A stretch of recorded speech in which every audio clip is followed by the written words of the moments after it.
Alors on commence par le Paradou. Le Paradou, c'est une petite gamme de vins qu'on a développé vraiment avec notre génération, donc avec mon frère Alex et avec Amandine et Kristen là, qui sont en train de se joindre un peu à nous sur cette gamme-là. Donc c'est une gamme vraiment de cépages du sud, Viognier, Cinsault, Grenache. On a un Cinsault rouge qui arrive. Il va y avoir un rôle bientôt, un Vermentino. Ça, ce sera pour la prochaine vendange. Et l'idée, c'est vraiment de faire des vins de fraîcheur, de convivialité, qui respirent le soleil, mais qui soient vraiment équilibrés et très faciles à boire, tout en étant dans le respect de l'expression de chacun des cépages. Donc le Viognier 19, on est vraiment sur la typicité du Viognier, avec un côté fleur blanche, un côté légèrement agrume, mais on fait attention de ne pas avoir ce type de maturité qui amène de la lourdeur dans le Viognier. Donc au contraire, là ça reste un Viognier qui est assez épanoui, mais qui n'est pas entêtant. Le Viognier peut très rapidement devenir un cépage parfois un petit peu roboratif, un petit peu, qui manque un peu de légèreté. Là au contraire, on a l'altitude et les calcaires qui nous aident à faire ce Viognier très, très étincelant, très léger, très équilibré. 2020. Donc lui, on vient de le mettre en bouteille, il y a un mois et demi maintenant. Et c'est un petit peu la même idée que sur les autres cépages d'ailleurs, de vraiment garder la fraîcheur du terroir, donc les calcaires, 300 mètres d'altitude, et en même temps la pureté du cépage. Donc on a un côté très salin, très minéral, qui est un peu le reflet du terroir, du terroir calcaire en particulier. Et puis ce côté floral, là aussi sur sa légèreté, sur le côté un peu aérien du chardonnay.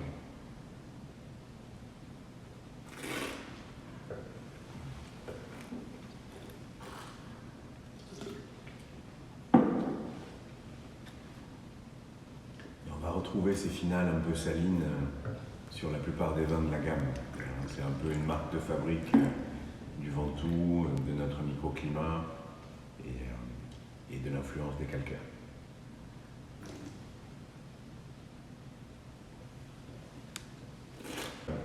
De 4 cépages, donc les 4 cépages blancs du domaine, Viognier, Roussanne, Clairette et Grenache blanc.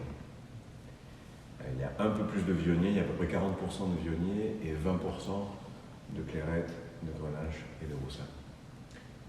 Et bon, on verra pour le Bourbouloc, quand il sera mûr.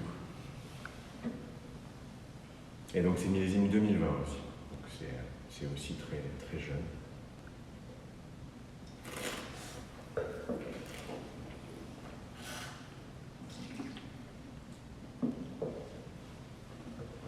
Alors je le trouve un peu plus fermé pour l'instant que le chardonnay qui était très ouvert.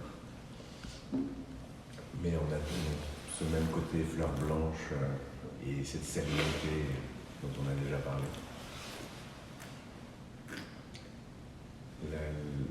Le Grenache blanc, qui est un peu le dernier des 4 cépages arrivés dans l'assemblage, on a commencé à en mettre en 2018, vient vraiment amener une tension supplémentaire dans l'assemblage. C'est la Clairette, jusqu'à maintenant, qui supportait, qui donnait un peu la colonne vertébrale acide de ce vin.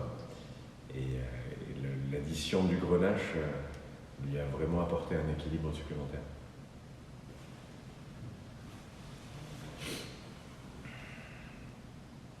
Il y a un côté un petit peu pomme, poire, enfin très fruit blanc.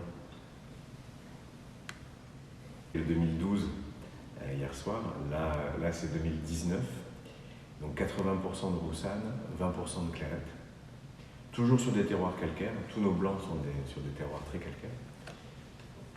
Et ici, on fait un travail d'élevage d'une partie de la Roussanne, c'est-à-dire qu'il y a une grosse partie qui est fermentée en barriques de 400, 500 et 600 litres. La Clairette reste en cuve et on réassemble tout ça après 7 ou 8 mois. Donc le 2019, il a été mis en bouteille en juillet 2020, donc un peu moins d'1 an après la vinification. Et là, il a eu 6 mois, du coup, enfin un peu plus de 6 mois maintenant, pour vraiment commencer à s'exprimer. Donc là, il y a un côté plus épicé, un peu safrané, un peu curry, qui est assez typique de la Roussanne. La clairette vient toujours amener, rééquilibrer, affiner la Roussanne qui est naturellement plus riche. Et le travail qu'on fait avec l'élevage, c'est essentiellement pour construire la finale et tendre le vin aussi. Donc on commence aussi à faire un petit peu de fermentation en œuf béton de la Roussanne. C'est quelque chose qu'on va développer aussi, je pense, avec les années. Toujours dans cet esprit d'avoir un vin qui soit le plus long possible, mais en conservant le gras de milieu de bouche. Alors Juliette, notre cuvée Juliette 2019, donc elle porte le nom de ma petite fille, de Juliette, que vous avez rencontrée hier soir, puisqu'on en parlait tout à l'heure. Avec mon frère, on est 2 garçons, mon frère a eu 2 garçons, j'avais déjà un garçon, et donc on a honoré l'arrivée d'une fille enfin dans la famille par cette cuvée. Et c'est une cuvée qui compte évidemment beaucoup par son nom, mais ça fait longtemps qu'on voulait travailler sur une expression de clairette. Et donc là, c'est 70% de clairette et 30% de grenache blanc. Et on a vinifié tout ça en œuf béton, avec un petit peu d'élevage pour à peu près 10% en demi-muit, donc en barrique de 600 litres. Et c'est une cuvée donc, tout à fait nouvelle et un peu ambassadrice de ce qu'on veut bâtir à Pesquier, où on a là encore travaillé sur le côté salin et cristallin, vraiment sur la pureté, l'attention, l'équilibre. Pour une cuvée de blanc du sud de la vallée du Rhône, elle est d'une fraîcheur assez incroyable.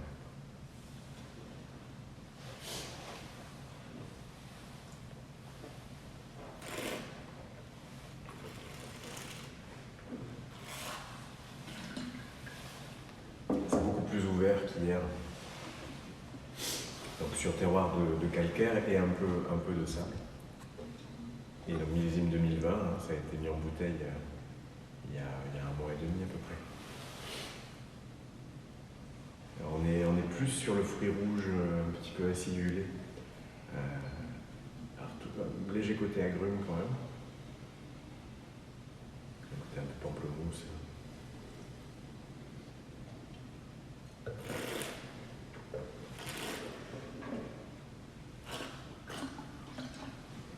En bouche, je trouve que l'agrume prend beaucoup plus le pas sur le fruit rouge.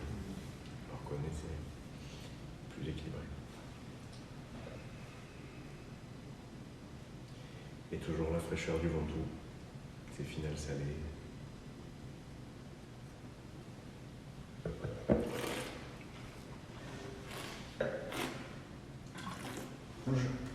On est là aussi sur un assemblage vraiment à l'échelle du vignoble. Donc c'est la cuvée Domaine. C'est une cuvée qui est à majorité de grenache, à peu près 60% de grenache, à peu près 40% de Syrah, mais en réalité il y a un petit peu de Cinsault, de Carignan, de Marcelin, de Mourvèdre. Donc les 6 ou 7 cépages rouges sur lesquels on travaille. Mais c'est un vin qui est à l'image du Domaine, qui est un peu à l'image du Ventoux, c'est-à-dire qui est évidemment très sudiste. Pour moi, c'est le grenache qui incarne ça. Et il y a en même temps la fraîcheur du microclimat, la proximité qu'on peut avoir avec les terroirs du nord de la vallée du Rhône, sur ce côté climat plus tardif, qui fait qu'il y a quand même une forte proportion de Syrah. Donc c'est un vin qui est un assemblage assez classique du sud de la vallée du Rhône, mais avec une fraîcheur, une légèreté qui elle, est assez rare et qui est très identitaire du Ventoux. Et donc il n'y a pas d'élevage en bois, on travaille vraiment sur la fraîcheur et la légèreté du fruit. Et donc c'est 2019, C'était un millésime de belle concentration et en même temps de belle acidité. Donc, superbe équilibre. Qui est une sélection de parcelles argilo-calcaires. Alors autant sur terrasse, on avait tous les différents terroirs du domaine, c'est-à-dire calcaire, argilo-calcaire, différents types d'argile d'ailleurs, des sables, des marnes. Là, on est sur de l'argilo-calcaire et sur une expression de Syrah assez sudiste, donc beaucoup plus de concentration. C'est un vin très dense, d'ailleurs la couleur est très sombre. Il y a un élevage de 70% à peu près de la cuvée en barriques de 125 litres et de 600 litres, mais une majorité de petites barriques de 225 litres. Et on va chercher un côté plus solaire, plus sudiste, un fruit un peu plus noir. On va être sur un côté un peu cassis, mûr, et en même temps un côté un peu poivre noir, enfin une jolie épice. Mais avec toute cette concentration, toute cette richesse, on a toujours la colonne vertébrale acide, le microclimat du Ventoux qui vient nous équilibrer tout ça et qui rend ce vin pourtant très riche, très facile à boire. L'histoire du nom d'Artemia, elle est intéressante parce que, en fait, le nom de la parcelle, puisque c'est une cuvée parcellaire, la parcelle s'appelle le Rasteau. Et Rasteau, c'est aussi le nom d'une AOC qui est proche d'ici. Donc on ne peut pas utiliser le nom Rasteau en Ventoux, parce que nous, notre AOC, c'est Ventoux. Donc on s'est dit, bon, comment on va faire? On veut faire une cuvée parcellaire, mais on ne peut pas utiliser le nom de la parcelle. Et donc c'est ma mère, Edith, qui a trouvé ce mot Artemia, qui est un mot du grec ancien, et qui veut dire bonne santé, intégrité. Et puis on trouvait qu'il avait de belles sonorités. Et c'est à cause du fait qu'on n'a pas pu nommer la parcelle d'Artemia par son nom, qu'on a continué après, avec Silica ou Asensio, à utiliser des noms latins, latin ou grec, à rester dans cet univers-là, plutôt que d'avoir le nom des parcelles. Et alors ce vin, c'est très intéressant, je pense, de le goûter juste après le Quintessence Rouge 2018, parce que c'est le même millésime, et c'est quasiment le même assemblage. C'est-à-dire qu'on est vraiment sur une majorité de Syrah, et en même temps, je vous disais sur Quintessence Rouge, on avait un côté Syrah du Sud, Syrah un peu solaire. Ben là, c'est l'inverse. On va avoir un côté très Syrah, mais Syrah du Nord. C'est une de nos parcelles qui est le plus en altitude, qui est quasiment à 400 mètres. Et c'est vraiment le côté fleur, le côté un peu épicé aussi, mais on est entre la violette, le graphite, limite un peu bacon, mais donc des typicités des Syrahs du nord de la vallée du Rhône. Alors, donc sur une expression qui est très très différente des Syrahs de Quintessence. Donc ça vous donne une idée de la puissance du terroir, de la puissance du sol, au-delà du cépage. Et bon, c'est ça qui est vraiment intéressant dans notre métier, c'est d'arriver à capturer certaines parcelles qui magnifient, qui donnent une saveur, une identité exceptionnelle à des cépages.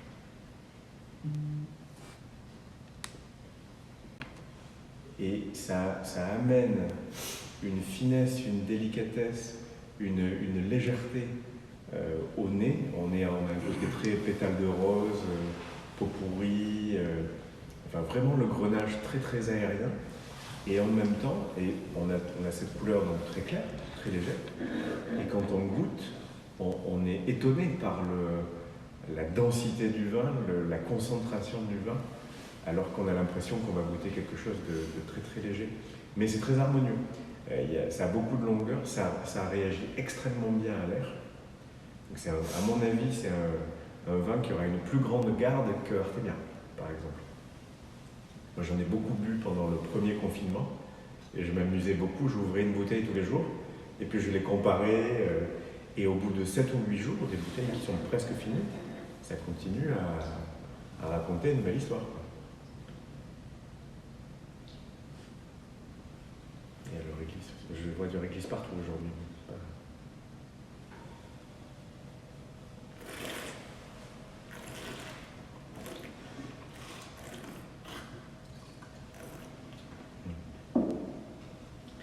Et c'est un vin étonnant parce que c'est extrêmement gourmand et en même temps il y a une petite austérité. C'est, il y a ce côté très aromatique, une très belle sucrosité et derrière il y a toujours une acidité qui est très tranchante, quoi. Ce qui est très rare sur du Grenache. Donc Asensio c'est aussi quasiment un Grenache pur, il y a 95% de Grenache, 5% de Syrah. Dans Silica, il y avait 90% de Grenache et 10% de Cinsault, donc en termes de cépage, c'est à peu près pareil. Mais alors qu'on était sur des sables pour Silica, là on est sur des argiles avec un couvert très caillouteux, vraiment, c'est pas des galets roulés, mais c'est des gros rochers calcaires, enfin des gros cailloux calcaires. Mais dessous, c'est des sols plus riches, avec de l'oxyde de fer. Et ça crée, alors c'est un tout petit rendement, on est autour de 20 hectoliters, et ça crée des grenaches extrêmement concentrés. Et alors là, il n'y a pas du tout d'élevage en barrique. Ça, c'est uniquement élevé en cuve béton, avec 30% de vendange entière. Donc on garde la rafle pour 30%, ce qui permet de fixer la couleur et en même temps de garder une belle acidité. Et donc là, on fait 2 ans, un peu plus de 2 ans d'élevage en cuve, et après on met en bouteille. Et c'est un vin qui est extrêmement concentré, très puissant, et en même temps très frais. C'est un équilibre très étonnant. C'est très atypique. Alors c'est un vin qui a besoin de temps, hein. C'est pour ça que je vous sers 2016. 2016, on commence à pouvoir un peu le boire, mais c'est une couleur qui est totalement décalée avec les couleurs habituelles du Grenache qu'on a pu voir sur Silica.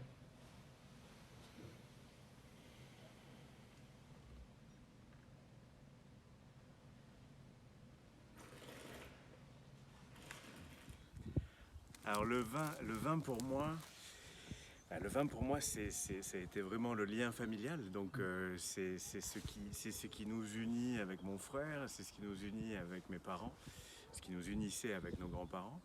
Donc c'est d'abord un outil de partage, un outil de convivialité et quelque chose, voilà, qui crée du lien, que ce soit avec notre famille ou avec nos amis ou avec tous les gens qu'on rencontre ici ou très loin.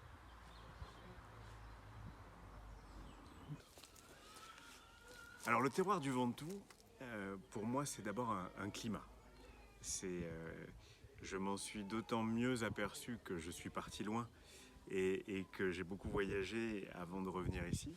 Et donc le Ventoux, c'est évidemment une diversité de sols. On a des calcaires, on a des argiles, on a des sables. C'est une diversité de cépages. Mais ce qui unifie tout ça, c'est le climat. Et ce climat, il vient de notre montagne. Il vient de l'air frais qui descend la nuit. Il vient du soleil des journées. Il vient du décalage de température entre jour et nuit. Et ce qui fait qu'aujourd'hui, on est le terroir le plus tardif du sud de la vallée du Rhône.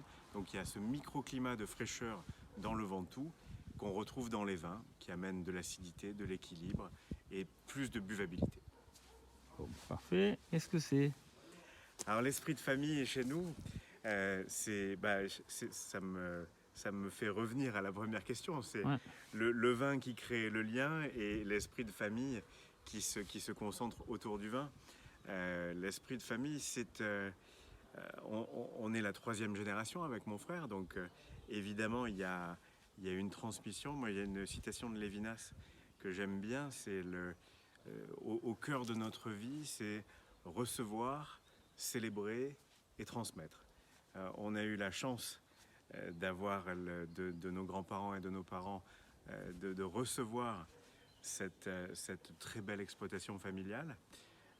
On l'a beaucoup célébrée, on va continuer à la célébrer beaucoup et j'espère qu'on arrivera à la transmettre à nos enfants. Mon frère a 2 garçons, moi j'ai un garçon et une fille.